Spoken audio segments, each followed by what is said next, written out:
Hello दोस्तों, तो आज है 12 जनवरी और आप देख रहे हैं लर्न जी के भी तेज है। तो दोस्तों, आज के इस वीडियो में हम बात करने वाले हैं करंट अफेयर्स के कुछ क्वेश्चंस के बारे में। तो चलिए ज़्यादा टाइम वेस्ट ना करते हुए वीडियो की तरफ चलते हैं। दोस्तों, आज के इस वीडियो में हम जिन भी क्वेश्चंस के बारे में बात करने वाले हैं उसे कॉम्पिटिशन एग्जाम के पॉइंट ऑफ व्यू से बहुत ही इंपॉर्टेंट हो सकते हैं, तो आप एक भी क्वेश्चन को मिस मत कीजिएगा। दोस्तों, हम जिन भी क्वेश्चंस के बारे में बात करेंगे दोस्तों, हम उन सबसे रिलेटेड इंपॉर्टेंट फैक्ट्स बताएंगे। दोस्तों, वो बहुत इंपॉर्टेंट होता है। दोस्तों, हम ये आपको हम पक्का से बता सकते हैं कि दोस्तों, हम जितने भी आपको क्वेश्चन बताएंगे उनमें से एक ना एक क्वेश्चन तो आपके एग्जाम में पक्का आएगा। दोस्तों, आपको एक और हम जो इम्पोर्टेंट इन्फॉर्मेशन दे देना चाहते हैं कि दोस्तों, आप हमारे चैनल से यूपीएससी, एसएससी, बैंकिंग, दोस्तों इन सब से रिलेटेड और ढेर सारे एग्ज़ाम्स की तैयारी आप केवल हमारे चैनल के थ्रू कर सकते हैं। दोस्तों, यूट्यूब पे आपको ऐसा दूसरा कोई चैनल नहीं मिलेगा। दोस्तों, हम आपके करंट अफेयर्स के साथ साथ दोस्तों करंट अफेयर्स का वीडियो रोज़ सुबह 4:30 बजे आ ही जाता है। और दोस्तों, इसके अलावा हम डेली जीके के अपडेट्स भी दोस्तों देते रहते हैं। रेगुलर आपको जीके के वीडियोस भी मिलते रहते हैं, जिसमें जीके की ट्रिक से रिलेटेड और जीके की हिस्ट्री या फिर जीएस, आप जीए बोल सकते हो उसको, जीके बोल सकते हो दोस्तों, उससे रिलेटेड हम सारे जो इन्फॉर्मेशन ऑथेंटिक होती है दोस्तों, वही खाली हमारे चैनल पे अपलोड करते हैं। तो दोस्तों, आप इस चैनल को जल्दी से सब्सक्राइब कर लीजिए ताकि आपको इसमें कोई भी प्रॉब्लम नहीं आए। और दोस्तों, आपको मैं यही बता देना चाहता हूँ कि दोस्तों, ये ज़रूरी मतलब दिमाग में रखना कि दोस्तों, मान ली तो हार है और ठान ली तो जीत है। दोस्तों, वापस ये आज का हमारा मोटिवेशन थॉट है कि मान ली तो हार है और ठान ली तो जीत है। तो दोस्तों, इसी मोटिव को आगे बढ़ लेके चलते हुए आप इतनी अच्छी तैयारी करिए कि आप में से हर एक का नंबर सरकारी जो दफ्तर है या सरकारी जो पोस्ट है उन पे आपके सब में से किसी ना किसी का नंबर आ सके। दोस्तों, आपको अपने सारे सपने पूरे करने हैं, उसके लिए आपको जी जान से मेहनत करनी पड़ेगी। तो चलिए हमारा आज का वीडियो शुरू करते हैं। वीडियो शुरू करने से पहले अगर अभी तक आपने चैनल को लाइक शेयर सब्सक्राइब नहीं किया है तो जल्दी से मेरे चैनल को लाइक शेयर सब्सक्राइब करके बेल आइकन को प्रेस करना ना भूलें, ताकि हमारे हर वीडियो के अपडेट्स आपको सबसे पहले मिल सके। तो चलिए हमारा आज का वीडियो शुरू करते हैं। दोस्तों, ज़्यादा टाइम वेस्ट नहीं करते, सीधा हमारे फर्स्ट क्वेश्चन तक बढ़ते हैं। हमारा फर्स्ट क्वेश्चन है, हाल ही में कौन अखिल भारतीय फुटबॉल महासंघ AIFF के पहले उप महासचिव बने हैं? तो दोस्तों, हाल ही में अभिषेक यादव अखिल भारतीय फुटबॉल महासंघ AIFF के पहले उप महासचिव बने हैं। तो हमारा सी ऑप्शन सही है। तो चलिए दोस्तों, इसके नेक्स्ट पॉइंट जानते हैं। दोस्तों, हम हर क्वेश्चन रिलेटेड आपको एक ऑथेंटिक जो एक बिल्कुल सही होता है दोस्तों, वही आपको ये डिस्क्रिप्शन देते हैं या फिर उसके इम्पोर्टेंट पॉइंट्स देते हैं। तो दोस्तों, आप इसको अच्छे से याद करिएगा ताकि आपके क्वेश्चन छूटने का चांस ही नहीं हो। दोस्तों, हम जो भी क्वेश्चन बताते हैं वो एकदम सेलेक्टेड और इम्पोर्टेंट होते हैं, तो उनमें से मतलब क्वेश्चन आने की उम्मीद बहुत ज़्यादा होती है। हाल ही में भारत के पूर्व स्ट्राइकर अभिषेक यादव को अखिल भारतीय फुटबॉल महासंघ AIFF का पहला उप महासचिव नियुक्त किया गया है। इस 40 वर्ष के पूर्व अंतर्राष्ट्रीय खिलाड़ी ने बाईचुंग भूटिया, सुनील छेत्री, महेश गवली और क्लाइमैक्स लॉरेंस जैसे दिग्गजों के साथ राष्ट्रीय टीम का प्रतिनिधित्व किया है। बता दें कि वर्ष 2018 से राष्ट्रीय टीम के निदेशक के रूप में अपनी सेवाएं दे रहे हैं। दोस्तों, इम्पोर्टेंट है क्योंकि दोस्तों, इसमें क्या बताया गया है कि ये जो अभिषेक यादव है दोस्तों, एक पूर्व अंतर्राष्ट्रीय खिलाड़ी है और किन के साथ खेल चुके हैं? बाईचुंग भूटिया, सुनील छेत्री और महेश गवली और क्लाइमैक्स लॉरेंस। तो दोस्तों, ये बड़े बड़े नाम हैं इंडियन फुटबॉल टीम के। तो दोस्तों, इनके साथ ही खेल चुके हैं, मतलब ये भी एक बहुत बढ़िया खिलाड़ी थे। दोस्तों, अब यहाँ पे फुटबॉल की बात हो रही है, तो दोस्तों फुटबॉल के अगर अपन जाने तो पूरे वर्ल्ड में फुटबॉल को कौन रेगुलेट करता है? फीफा। दोस्तों, स्पोर्ट्स की बात अगर छिड़ी गई है तो दोस्तों इसके बारे में हम पूरी डिटेल ही लेंगे। तो दोस्तों, पूरे वर्ल्ड में क्रिकेट को कौन रेगुलेट करता है? ICC। दोस्तों, ICC की फुल फॉर्म क्या होती है? International cricket council. ICC का मुख्यालय कहाँ है? UAE के शहर दुबई में। दोस्तों, अब इंडिया की अगर अपन बात करें दोस्तों, ज़्यादातर बात होती है दोस्तों, हर देश का जो अपना अलग अलग ही क्रिकेट बोर्ड है। पर दोस्तों, इंडिया की अगर अपन बात करें तो इंडिया के बोर्ड का क्या नाम है? BCCI, board of cricket control of India. दोस्तों, इसके अध्यक्ष है सौरव गांगुली। दोस्तों, पूरे हर देश के अपने अलग अलग क्रिकेट बोर्ड होते हैं दोस्तों। जैसे ऑस्ट्रेलिया के क्रिकेट बोर्ड का नाम है क्रिकेट ऑस्ट्रेलिया दोस्तों। पाकिस्तान के क्रिकेट बोर्ड का नाम है पाकिस्तान क्रिकेट बोर्ड। तो दोस्तों ऐसे हर देश के अपने अलग अलग क्रिकेट बोर्ड होते हैं। तो चलिए दोस्तों अब नेक्स्ट हमारे जो स्पोर्ट है उसके बारे में जानते हैं। हमारा नेक्स्ट स्पोर्ट है टेनिस दोस्तों। पूरे वर्ल्ड में टेनिस को कौन रेगुलेट करता है? एटीपी। एटीपी की फुल फॉर्म क्या होती है? Association of tennis professionals. दोस्तों हम जल्दी जल्दी हमारे ये जो जितने भी हम टोटल दोस्तों हर वीडियो में हम टोटल 20 क्वेश्चन कवर करते हैं दोस्तों। हम जल्दी से इन 20 क्वेश्चंस को जल्दी से कंप्लीट कर लेते हैं दोस्तों। हम ये चाहते हैं कि आपको ज़्यादा टाइम भी वेस्ट नहीं हो और आपको ज़्यादा से ज़्यादा नॉलेज मिल सके। तो चलिए हमारे नेक्स्ट क्वेश्चन में बढ़ते हैं। हमारा नेक्स्ट क्वेश्चन है, किस बैंक ने हाल ही में सेना के जवानों के लिए शौर्य सैलरी अकाउंट लॉन्च किया है? तो दोस्तों अभी बंधन बैंक ने हाल ही में सेना के जवानों के लिए शौर्य सैलरी अकाउंट लॉन्च किया है। तो हमारा बी ऑप्शन सही है दोस्तों। ये बहुत ज़्यादा इंपॉर्टेंट क्वेश्चन है कि दोस्तों ये जो इंडिया की जो आर्मी है जो बॉर्डर पे खड़े होके हमारी रक्षा कर रही हैं या फिर जो हमारे पुलिस कर्मियाँ वगैरह हैं दोस्तों, उनके लिए अकाउंट जो लॉन्च किया गया है दोस्तों, ये बहुत ही इम्पोर्टेंट बात है। क्योंकि दोस्तों अगर अभी यहाँ पे इनकी बात छिटी गई है दोस्तों, जो देश के रक्षा कर्मी हैं या दोस्तों, तो उनके लिए एक आप जहाँ भी बैठे वहाँ बैठ के उनके लिए ज़ोर से तालियां बजाइए। क्योंकि दोस्तों जब सब अपने अपने घर में घुस गए थे कि हमारे जो महामारी फैल रही है वो हमारे नहीं हो, और उस टाइम पे ये जो जितने भी हमारे रक्षा कर्मी है, स्वास्थ्य कर्मी हैं, जैसे डॉक्टर, पुलिसकर्मी, सफाई कर्मी दोस्तों, ये अपने घर से दूर रह के ये सुनिश्चित कर रहे थे कि हमारे घर तक ये महामारी नहीं पहुंच सके। तो दोस्तों इनके लिए एक ग्रेट ये जो सैल्यूट बनता है। तो चलिए दोस्तों इसके अचीवमेंट पॉइंट जानते हैं। हाल ही में बंधन बैंक ने सेना के जवानों के लिए शौर्य सैलरी अकाउंट, शौर्य सैलरी सेविंग अकाउंट भी बोलते हैं इसको, शुरू किया है। इसके लिए बंधन बैंक ने आर्मी के साथ एक एमओयू पर हस्ताक्षर किया है। इस अकाउंट के माध्यम से सेना के जवानों को कई सुविधाएं दी जाएगी। जीरो बैलेंस पर अकाउंट दोस्तों, ये एक बड़ी सुविधा है कि जीरो बैलेंस पे भी इनका अकाउंट खुल सकेगा। खाते में 1 लाख से ज़्यादा राशि होने पर 6% तक का ब्याज भी मिलेगा दोस्तों। एक बहुत बड़ी बात है कि अगर 1 लाख रुपए जमा करवाए हुए हैं तो उसमें उनको 6% का ब्याज मिलेगा।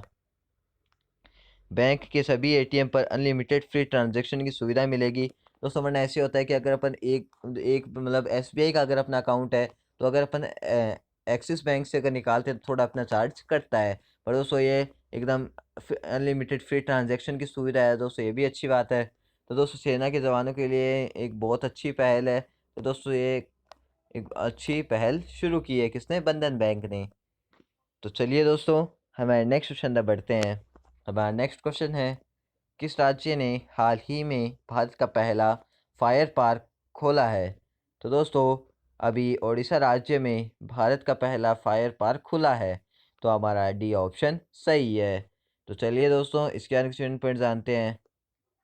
दोस्तों हाल ही में उड़ीसा की राजधानी भुवनेश्वर में भारत के पहले फायर पार्क एवं राज्य दमकल वाहिनी के वेबसाइट पोर्टल को उड़ीसा के मुख्यमंत्री नवीन पटनायक ने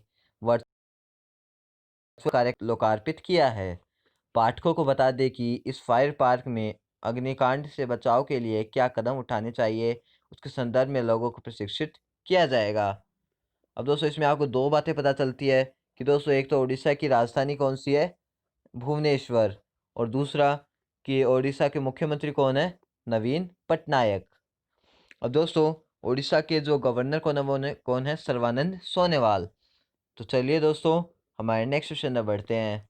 हमारा नेक्स्ट क्वेश्चन है, हाल ही में अमेरिकी राष्ट्रपति जो बाइडेन ने किसे अपना अटॉर्नी जनरल चुना है?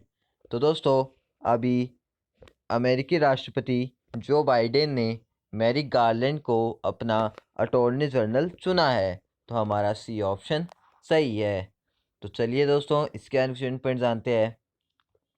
दोस्तों हाल ही में अमेरिका के नवनिर्वाचित राष्ट्रपति यानी जो नए नए चुने गए हैं, जो बाइडेन ने संघीय अपीली अदालत के न्यायाधीश मैरिक गारलैंड को अपना अटॉर्नी जनरल, यानी दोस्तों अटॉर्नी जनरल देश का सबसे बड़ा वकील होता है, चुना है। बता दें कि अटॉर्नी जनरल के रूप में गारलैंड बाइडेन के शीर्ष कानून प्रवर्तन अधिकारी होंगे।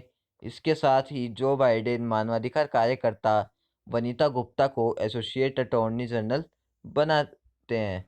कानून की शिक्षा प्राप्त करने के बाद वह 38 अफ्रीकी अमेरिकन को छुड़ाने के मामले में सुर्खियों में आई थी, जिन्हें ड्रग के मामले में गलत फंसा दिया गया था। दोस्तों इसमें ये भी बताया गया कि वो सुर्खियों में क्यों आई थी। दोस्तों उन्होंने 38 अफ्रीकी अमेरिकन लोगों की जान बचाई थी, उनको छुड़वाया था। और दोस्तों ये ड्रग मामले के झूठे आरोप में भी उनको फंसाया गया था। अब दोस्तों यहाँ पे अमेरिका की बात हो रही है, तो दोस्तों अमेरिका के अभी नए राष्ट्रपति चुने गए हैं। कौन? Joe Biden. दोस्तों अमेरिका के नए उपराष्ट्रपति कौन चुने गए हैं? कमला हैरिस। दोस्तों कमला हैरिस के बारे में एक फैक्ट है कि वो जो अमेरिका की पहली महिला उपराष्ट्रपति बनी है। दोस्तों ये जो कमला हैरिस है भारतीय मूल की महिला है।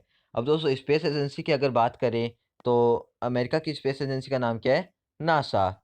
नासा की फुल फॉर्म क्या होती है? National aeronautics and space administration. दोस्तों नासा के एक साइंटिस्ट है कैट रोबिन्स। दोस्तों उन्होंने स्पेस में मूली की फसल उगाई है और दोस्तों वो वहाँ से 10 मूली के पौधे अर्थ पे भी लेके आएंगे। तो दोस्तों एक ग्रेट अचीवमेंट है। और दोस्तों अमेरिका की जो प्राइवेट स्पेस एजेंसी उसका क्या नाम है? Space x. दोस्तों स्पेस एक्स के सीईओ या फाउंडर कौन है? Elon Musk. दोस्तों इलॉन मस्क टेस्ला कार जो है उसके ही फाउंडर है। और दोस्तों ये भी दुनिया के सबसे अमीर आदमी बन गए हैं। दोस्तों अब आगे अपन और जाने कि दोस्तों अमेरिका ने अभी ऑफिशियली WHO से अलग होने की घोषणा की है। दोस्तों अमेरिका ने अभी बहुत मतलब जो फ़्लाइटें थी इंटरनेशनल फ़्लाइटें जो है पाकिस्तान के लिए वो बंद कर दी है। और दोस्तों अभी ये चीन ने दावा किया है कि वो अमेरिका की अर्थव्यवस्था को 2028 तक दुनिया की सबसे बड़ी अर्थव्यवस्था में बदल देगा। तो दोस्तों ये अमेरिका के बारे में कुछ बहुत ही इम्पोर्टेंट और सेलेक्टेड पॉइंट्स थे। तो दोस्तों ये किसी भी क्वेश्चन में उठ सकते हैं, क्योंकि दोस्तों अमेरिका जो देश है या फिर जो देश है अमेरिका, वो ज़्यादा सुर्खियों में रहता है, तो उसके लिए क्वेश्चन उठने के चांस ज़्यादा है। बढ़ते हैं, हमारा नेक्स्ट क्वेश्चन है, हाल ही में कौन पुरुष टेस्ट मैच में एम्पायरिंग करने वाली प्रथम महिला बनी है? तो दोस्तों हाल ही में क्लेयर पोलोसाक पुरुष टेस्ट मैच में एम्पायरिंग करने वाली प्रथम महिला बनी है। तो हमारा डी ऑप्शन सही है। दोस्तों मैंने आपको पहले भी कई बार बताया है कि दोस्तों ये जो प्रथम शब्द होता है या फिर दोस्तों जैसे कहीं भी होता है ना कोई क्वेश्चन कि वो पहली पहली या फिर आखिरी या फिर सबसे लंबी, सबसे छोटी, सबसे पुरानी या सबसे नई, तो दोस्तों ये जो मतलब जो एक ओड वन आउट होते हैं या फिर खुद में एक यूनिक चीज़ होते हैं ना दोस्तों, उनसे क्वेश्चन उठने के चांस बहुत ज़्यादा होते हैं। तो उनको तो आप अच्छे से याद करिएगा। और दोस्तों आप जहाँ पे भी ये लिख रहे हैं नोट्स वगैरह, वहाँ आपके ऊपर लर्न जीके विद तेजी का नाम लिख लीजिए, क्योंकि ऐसी ऑथेंटिक न्यूज़ आपको पूरे यूट्यूब पे इस चैनल के अलावा कहीं नहीं मिलेगी। तो चलिए दोस्तों इसके नेक्स्ट पॉइंट जानते हैं। हाल ही में 7 जनवरी 2021 को भारत और ऑस्ट्रेलिया के बीच सिडनी क्रिकेट ग्राउंड पर शुरू हुए तीसरे टेस्ट में क्लेयर पोलोसाक एम्पायरिंग करने वाली प्रथम महिला बनी है। 32 साल की पोलोसाक इस मैच में चौथे एम्पायर की भूमिका निभा रही है। पाठकों को बता दें कि क्लेयर पोलोसाक इससे पहले पुरुष एक दिवसीय अंतर्राष्ट्रीय क्रिकेट मैच में एम्पायरिंग करने वाली पहली महिला एम्पायर बनने की उपलब्धि हासिल कर चुकी है। उन्होंने 2019 में नामीबिया और ओमान के बीच विश्व क्रिकेट लीग डिवीज़न के दो के मैच में एम्पायरिंग की थी। दोस्तों यहाँ से आपको एक और इम्पोर्टेंट बात पता चलती है कि दोस्तों उन्होंने टेस्ट में तो अभी मतलब टेस्ट एम्पायरिंग का तो अभी डेब्यू किया ही है, क्योंकि वो टेस्ट मैच में एम्पायरिंग करने वाली प्रथम महिला बन गई है। और दोस्तों इससे पहले उन्होंने ओडीआई मैच में यानी वनडे इंटरनेशनल मैच में भी एम्पायरिंग करने वाली प्रथम महिला की उपलब्धि हासिल की है। तो चलिए दोस्तों हमारे नेक्स्ट क्वेश्चन में बढ़ते हैं। हमारा नेक्स्ट क्वेश्चन है, हाल ही में किसे गूगल क्लाउड के एशिया प्रशांत क्षेत्र के प्रमुख के रूप में नियुक्त किया गया है? तो दोस्तों हाल ही में करण बाजवा को गूगल क्लाउड के एशिया प्रशांत क्षेत्र के प्रमुख के रूप में नियुक्त किया गया है। तो हमारा डी ऑप्शन सही है। तो चलिए दोस्तों इसके नेक्स्ट पॉइंट जानते हैं। दोस्तों हाल ही में गूगल क्लाउड ने करण बाजवा को एशिया प्रशांत यानी एशिया पैसिफिक क्षेत्र के प्रमुख के रूप में नियुक्त किया है। बता दें कि फ़िलहाल करण बाजवा भारत में गूगल क्लाउड का नेतृत्व कर रहे हैं। अब वह कंपनी के गूगल क्लाउड प्लेटफॉर्म GCP और गूगल कार्यक्षेत्र सहित गूगल क्लाउड के सभी क्षेत्रीय राजस्व और गो टू मार्केट संचालन का नेतृत्व करेंगे। दोस्तों गूगल की बात हो रही तो दोस्तों गूगल से जेन्युइन मतलब कोई कंपनी नहीं है। दोस्तों गूगल के CEO कौन है? सुंदर पिचाई। तो चलिए दोस्तों हमारे नेक्स्ट क्वेश्चन में बढ़ते हैं। हमारा नेक्स्ट क्वेश्चन है, हाल ही में किसे आंध्र प्रदेश हाईकोर्ट के मुख्य न्यायाधीश यानी चीफ जस्टिस के रूप में नियुक्त किया गया है?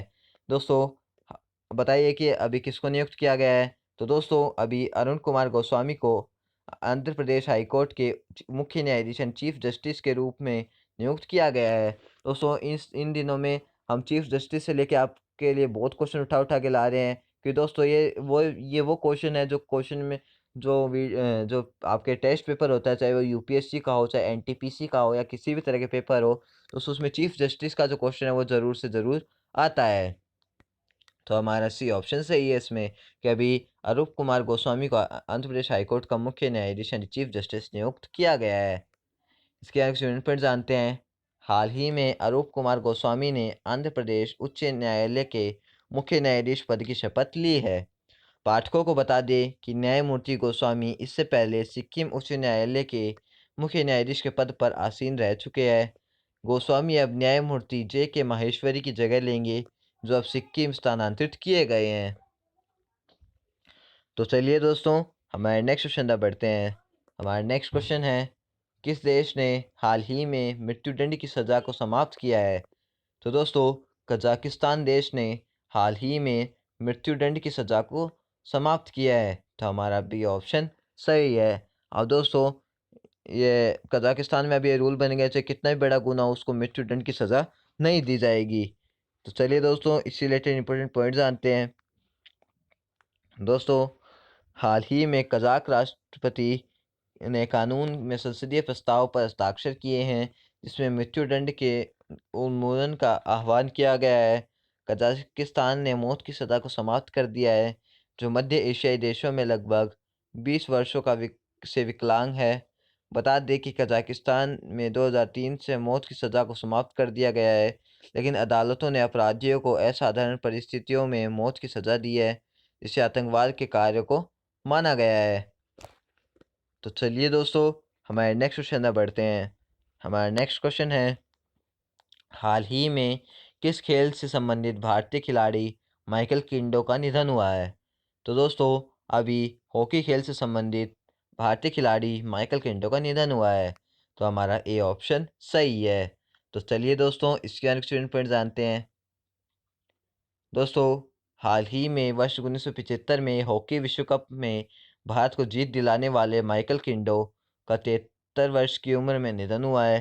किंडो फुलबैक थे और 1975 में कुआलालंपुर के चिर प्रतिद्वंदी पाकिस्तान को हराकर विश्व कप जीतने वाली भारतीय टीम के सदस्य थे। दोस्तों अब हॉकी की बात हो रही है, तो दोस्तों हॉकी के बारे में हमने आपको बता दें कि दोस्तों हॉकी जो है वो इंडिया का नेशनल गेम है, और दोस्तों इंडिया के साथ साथ पाकिस्तान का भी नेशनल गेम क्या है? हॉकी। दोस्तों वीडियो थोड़ी लंबी ज़रूर हो रही है, पर दोस्तों इस वीडियो में आपको ऐसी जानकारी दे रहे हैं हम, तो दोस्तों आपको और कई शायद ही देखने को मिले। तो चलिए हमारे नेक्स्ट क्वेश्चन में बढ़ते हैं। हमारा नेक्स्ट क्वेश्चन है, हाल ही में जारी द क्लिनिकल ऑफ फिलॉन्थ्रोपी 2020 की रिपोर्ट के में कौन सबसे बड़े दानवीर बन गए हैं? तो दोस्तों हाल ही में जारी द क्लिनिकल ऑफ फिनांथ्रोपी 2020 की रिपोर्ट में जेफ बेजोस सबसे बड़े दानवीर बन गए हैं। तो हमारा बी ऑप्शन सही है। दोस्तों जेफ बेजोस जो है वो अमेज़ॉन कंपनी के CEO हैं।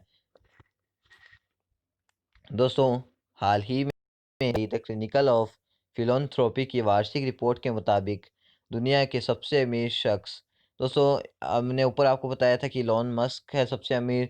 दोस्तों आप कंफ्यूज मत हो जाइएगा कि दोस्तों इलॉन मस्क जो है दोस्तों वो अभी अभी नए अमीर शख्स बने हैं। दोस्तों उससे पहले जो सबसे अमीर थे वो कौन थे? Jeff Bezos. दोस्तों ये हमारे कोई मिसप्रिंट हो गया है। दोस्तों ये दूसरे नंबर के सबसे अमीर शख्स थे, ने वर्ष 2020 में सबसे बड़ा दान दिया है। अमेज़न के मुखिया जेफ बेज़ोस ने वर्ष 2020 में जलवायु परिवर्तन से मुकाबले के लिए 10 अरब डॉलर, दोस्तों ये लगभग 732.39 अरब रुपए हो गए। दोस्तों ये बहुत ज़्यादा रकम होती है। दोस्तों इतने का इन्होंने दान किया है। पिछले सालों के मुकाबले इस बार अरबपतियों ने कम दान किया है। बेज़ोस के दान को यदि एक ओर रख दें तो 2020 में 10 सर्वाधिक दान करने वाले ने सिर्फ 2.6 अरब डॉलर यानी 190.96 अरब डॉलर का योगदान दिया है, जो वर्ष 2011 के बाद सबसे कम दान है। और दोस्तों यहाँ पे आप देखिए कि केवल अकेले जेफ बेज़ोस ने 732.39 अरब डॉलर का दान अरब रुपए का दान किया है। और दोस्तों यहाँ पे और बाकी के जो 10 सब सर्वश्रेष्ठ दान करने वाले उन्होंने सब ने मिलके खाली 190.46 अरब रुपए का दान किया। तो दोस्तों कितना फ़र्क है इनके बीच में, रात दिन का फ़र्क है। तो चलिए दोस्तों हमारे नेक्स्ट क्वेश्चन में बढ़ते हैं। हमारा नेक्स्ट क्वेश्चन है, कौन व्यक्ति हाल ही में भारतीय सेना के मानवाधिकार सेल के पहले प्रमुख बने हैं? तो दोस्तों अभी गौतम चौहान जो है वो भारतीय सेना के मानवाधिकार सेल के पहले प्रमुख बने हैं। तो हमारा डी ऑप्शन सही है। तो चलिए दोस्तों इसके आने कुछ पॉइंट जानते हैं।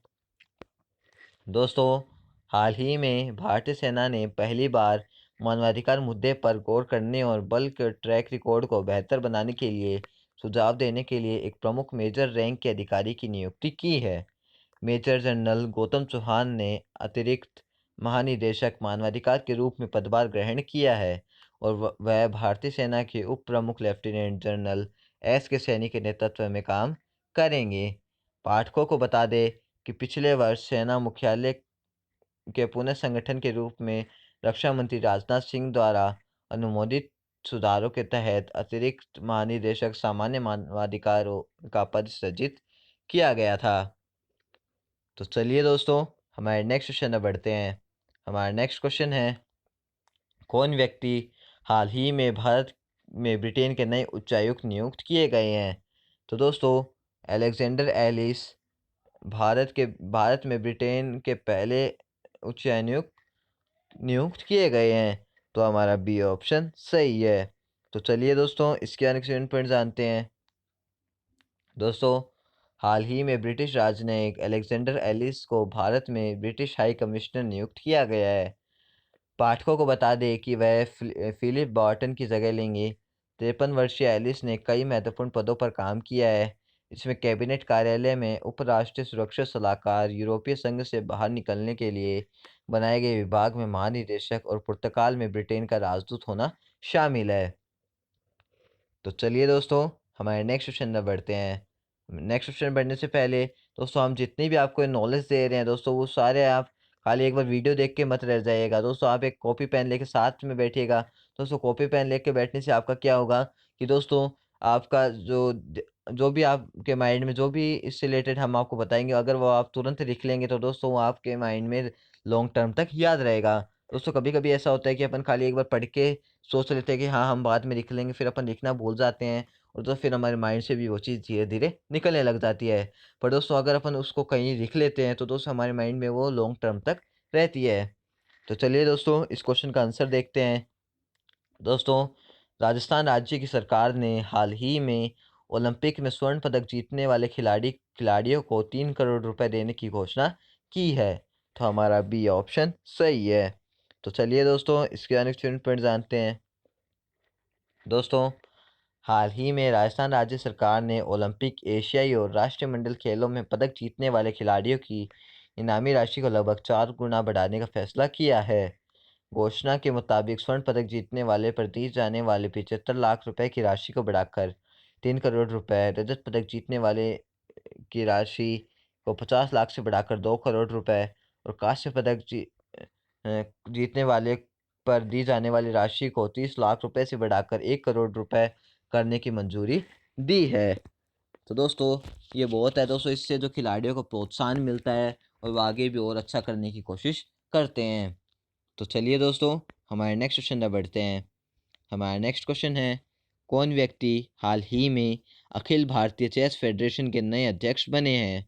तो दोस्तों अभी संजय कुमार अखिल भारतीय चेस फेडरेशन के नए अध्यक्ष बने हैं।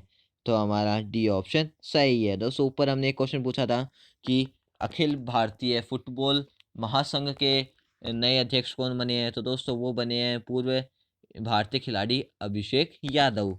और यहाँ पे कौन बने हैं, संजय कपूर, ये क्या बने, अखिल भारतीय चेस फेडरेशन के अध्यक्ष। हाल ही में अखिल भारतीय चेस फेडरेशन का ऑनलाइन चुनाव संपन्न हुआ है। इसमें शहर के डॉक्टर संजय कपूर को अध्यक्ष निर्वाचित किया गया है। पाठकों को बता दें कि यह पहली बार है जब उत्तर प्रदेश से कोई अध्यक्ष पद के लिए चुना गया है। डॉक्टर संजय कुमार ने कर्नाटक के वेंकट राजा राम को 2 वोटों से पराजित किया है। अब दोस्तों यहाँ पे उत्तर प्रदेश की बात हो रही है। उत्तर प्रदेश के बारे में अगर अपन थोड़ा जाने तो दोस्तों उत्तर प्रदेश की कैपिटल क्या होती है, लखनऊ। दोस्तों लखनऊ आते ही आपके माइंड पे क्लिक हो जाना चाहिए कि लखनऊ जो है वो गोमती नदी के किनारे स्थित है। और दोस्तों उत्तर प्रदेश के सीएम का क्या नाम है, योगी आदित्यनाथ। और दोस्तों जो उसके गवर्नर है वो कौन है, आनंदीबेन पटेल। दोस्तों उत्तर प्रदेश के राष्ट्रीय पक्षी का नाम क्या है, सारस। तो चलिए दोस्तों हमारे नेक्स्ट क्वेश्चन पर बढ़ते हैं। हमारा नेक्स्ट क्वेश्चन है, इनमें से कौन हाल ही में जम्मू कश्मीर व लद्दाख के नए चीफ जस्टिस बने हैं। तो दोस्तों अभी जस्टिस पंकज मित्तल जम्मू कश्मीर व लद्दाख के नए चीफ जस्टिस बने हैं। तो हमारा सी ऑप्शन सही है। तो चलिए दोस्तों इसके अनेक पॉइंट जानते हैं। दोस्तों हाल ही में गीता मित्तल की सेवानिवृत्ति के होने के बाद राष्ट्रपति ने आदेश जारी कर जस्टिस पंकज मित्तल को केंद्र शासित जम्मू कश्मीर व लद्दाख हाईकोर्ट का संयुक्त जस्टिस नियुक्त किया गया है। पाठकों को बता दें कि गीता मित्तल के सेवानिवृत्त होने के बाद जस्टिस राजेश बिंदल को कार्यकारी जस्टिस बनाया गया था और जस्टिस पंकज मित्तल को चीफ जस्टिस नियुक्त होने के बाद जस्टिस बिंदल का तबादला कर दिया गया है। कोलकाता हाई कोर्ट में जज के पद पर भेजा गया है। दोस्तों मतलब जो पहले जो राजेश बिंदल थे दोस्तों उनकी जगह अब पंकज मित्तल आ गए हैं और जो राजेश बिंदल था उनका तबादला कोलकाता हाई कोर्ट में जज के पद पर कर दिया गया है। चलिए दोस्तों हमारे नेक्स्ट क्वेश्चन अब बढ़ते हैं। हमारा नेक्स्ट क्वेश्चन है, किस राज्य की सरकार ने हाल ही में राज्य में तमिल अकादमी की स्थापना की है। तो दोस्तों दिल्ली राज्य की सरकार ने हाल ही में राज्य में तमिल अकादमी की स्थापना की है। तो हमारा बी ऑप्शन सही है। तो चलिए दोस्तों इसके अनेक पॉइंट जानते हैं। दोस्तों हाल ही में दिल्ली सरकार ने तमिल भाषा और संस्कृति को बढ़ावा देने के लिए एक अकादमी की स्थापना की है। पूर्व निगम पार्षद एवं दिल्ली तमिल संगम के वर्तमान सदस्य एन राजा को अकादमी का उपाध्यक्ष नियुक्त किया गया है। नवगठित इस अकादमी के कार्यालय के लिए जल्द ही स्थान एवं सभी आवश्यक चीज़ें मुहैया कराई जाएगी। तो दोस्तों ये बढ़िया चीज़ है क्योंकि दोस्तों तमिल भाषा या संस्कृति को दोस्तों इतनी जो इम्पोर्टेंस नहीं दी जाती थी दोस्तों, अब इसकी एक अकादमी शुरू करने से इसके जो इम्पोर्टेंस है उसको थोड़ा बूस्ट मिलेगा। तो चलिए दोस्तों हमारे नेक्स्ट क्वेश्चन पर बढ़ते हैं। हमारा नेक्स्ट क्वेश्चन है, वित्तीय समावेशन के लिए राष्ट्रीय राजनीति NSFI 2019-2024 को 10 फरवरी 2020 को जारी किया गया था। यह दस्तावेज किस निकाय द्वारा जारी किया गया है। तो दोस्तों वित्तीय समावेशन के लिए राष्ट्रीय रणनीति NSFI 2019 से 2024 को 10 जनवरी 2020 को जारी किया गया है। दोस्तों यह दस्तावेज RBI निकाय द्वारा जारी किया गया है। तो हमारा डी ऑप्शन सही है। तो चलिए दोस्तों इसके अनेक पॉइंट जानते हैं। दोस्तों इसके ये जो वित्तीय समावेशन के दोस्तों इसके बारे में इंपॉर्टेंट पॉइंट जानने के बाद हम RBI के बारे में थोड़ा इंपॉर्टेंट पॉइंट जानेंगे। तो आप वीडियो में बने रहिए। श्री M.K. जैन उप गवर्नर RBI। दोस्तों जो RBI के उप गवर्नर कौन है, M.K. जैन ने वित्तीय समावेशन के लिए राष्ट्रीय रणनीति NSFI 2019-2024 को 10 जनवरी 2020 को अगरतला में आयोजित उत्तर पूर्व क्षेत्र के लिए वित्तीय समावेश पर उच्च स्तरीय बैठक में जारी किया है। दस्तावेज में प्रमुख मुद्दों पर प्रकाश डाला गया है और यही वित्तीय समावेशन में बाधा के रूप में कार्य करता है और अगले 5 वर्षों में स्थायी वित्तीय समावेशन का समर्थन करने के लिए सिफारिशों और कार्य योजनाओं के एक सेट के साथ आता है। अब दोस्तों हमने आपसे प्रॉमिस करा था कि हम RBI के बारे में थोड़ा जानेंगे। तो दोस्तों RBI की फुल फॉर्म क्या होती है, रिजर्व बैंक ऑफ इंडिया। इसके गवर्नर कौन है प्रेजेंट टाइम पे? शक्तिकांत दास। इसका मुख्यालय कहाँ है? मुंबई में। दोस्तों अधिकतर जो भी बैंक है इंडिया के, उनका सबका मुख्यालय मुंबई में स्थित है। पर दोस्तों ऐसे कुछ बैंक है दोस्तों ऑड वन आउट बैंक, दोस्तों उनका जो मुख्यालय कईयों का कोलकाता है, कईयों का लखनऊ है। तो दोस्तों ऐसे अलग अलग जगह है, तो दोस्तों वो भी लर्न करना इम्पोर्टेंट है। तो चलिए दोस्तों हमारे नेक्स्ट क्वेश्चन में बढ़ते हैं। हमारा नेक्स्ट क्वेश्चन है, गृह मंत्री अमित शाह ने एक व्यापक और समन्वित तरीके से सभी प्रकार के साइबर अपराधों से निपटने के लिए अत्याधुनिक भारतीय साइबर अपराध समन्वय केंद्र I4C का उद्घाटन किया है। यह कहाँ किया है? तो दोस्तों गृह मंत्री अमित शाह ने एक व्यापक और समन्वित तरीके से सभी प्रकार के साइबर अपराधों से निपटने के लिए नई दिल्ली में एक अत्याधुनिक भारतीय साइबर अपराध समन्वय केंद्र I4C का उद्घाटन किया है। तो हमारा ए ऑप्शन सही है। तो चलिए दोस्तों इसके अनेक पॉइंट जानते हैं। दोस्तों केंद्रीय गृह मंत्री अमित शाह ने 11 जनवरी 2020 को नई दिल्ली में अत्याधुनिक भारतीय साइबर अपराध समन्वय केंद्र का उद्घाटन किया है। मंत्री ने इस राष्ट्रीय साइबर अपराध रिपोर्टिंग पोर्टल भी राष्ट्र को समर्पित किया है। सरकार ने इस योजना को मंजूरी दी थी। अक्टूबर 2018 में सभी प्रकार के साइबर अपराधों से निपटने के लिए लगभग 416 करोड़ रुपए की अनुमानित लागत पर I4C की व्यापक और समन्वित तरीके से स्थापना की गई है।